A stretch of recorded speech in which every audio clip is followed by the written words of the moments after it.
Hey everybody, I wanted to share one of my most favorite questions with you all today, and it is a very important question. I think we should actually ask ourselves this question each and every single day, if not multiple times a day. And this question is, what are you expecting? And take a minute and actually try to come up with a true answer for it. And this will tell you something. What it'll mainly tell you here is where your thoughts are. Because what are you expecting to happen? And these thoughts, it goes back to this quote I got on this whiteboard over here. A man is only as great as his thoughts. Your thoughts are powerful. They impact things. And think about all the different impacts thoughts have. Well, thoughts impact my actions and what I do. And there's different actions you could take part in. And out of these actions, what are you expecting to happen from them? Or even the manner and vibe in which you present words and the choice of words you choose to voice. Wow, your thoughts influence that too. And when you said that, how do you think that was going to make them feel? What do you expect to happen out of that? And then something else your thoughts impact would be the way you feel. So your thoughts are very important. And that quote I just read, a man is only as great as his thoughts. So where are your thoughts when you ask yourself this question? And maybe most people will probably never question themselves this question. But since we're here, we're going to be different and we're going to plan. Because most people don't make plans. They don't plan ahead. Forget a calendar. What are you thinking 10 years down the line? Who do you want to become with your life, your movie, your chance at living? And when you think about that, the definition of me and who I am and what I become in my life is just a series of events that I take part in each and every single day. I wake up, I go to sleep, and what do I do in between all of that? What kind of choices do I make? What kind of words do I choose? How do I make others feel? What impact am I making? What kind of person and character am I becoming and building? Is all in that play. So if we had any chance at, kind of influencing that, how would we prefer it be? I got a question for you because we all like the F word. Which F word do you want to be? Fit or fat? And nothing's wrong or good or bad about either one, but there are certain stigmas or certain ideas people have about the two. So when you're fat, you're sluggish, oddie body might be a word. You don't feel good, and then fit, you look good, you feel good, you got good energy. Sometimes people even associate that with success, but that's neither here nor there. It's just which F word do you want to be? And what are you expecting out of that? Because then it's kind of easier to reverse engineer it almost. We're looking for clues because we can't control the blessings life throws at us. We can't pick the route God has chosen for us, but we can look for clues I'm kind of good at this. Or, man, this is a real weakness. Every time I'm faced with this, it goes bad and I get nervous.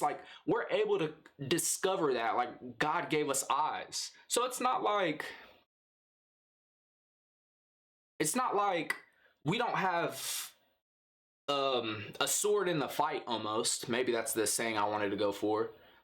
If we were able to choose which F word we fit or fat, then maybe the ideas that we make, what we're expecting, when we're asking ourselves that, what are you expecting to happen? Is it really worth eating a box of 10 donuts today and that's all we're gonna eat?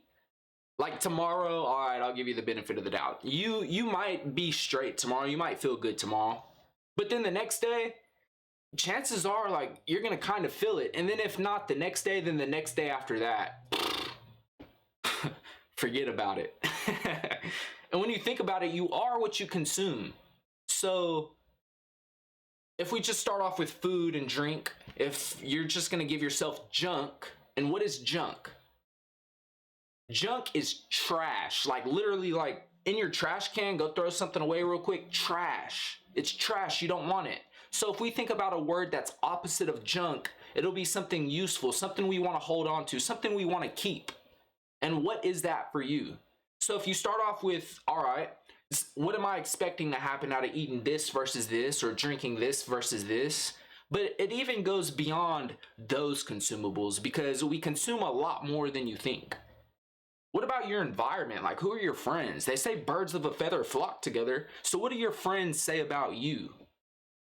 All right, I've never actually thought about that before. And then like you start, and then like, what do they say about you?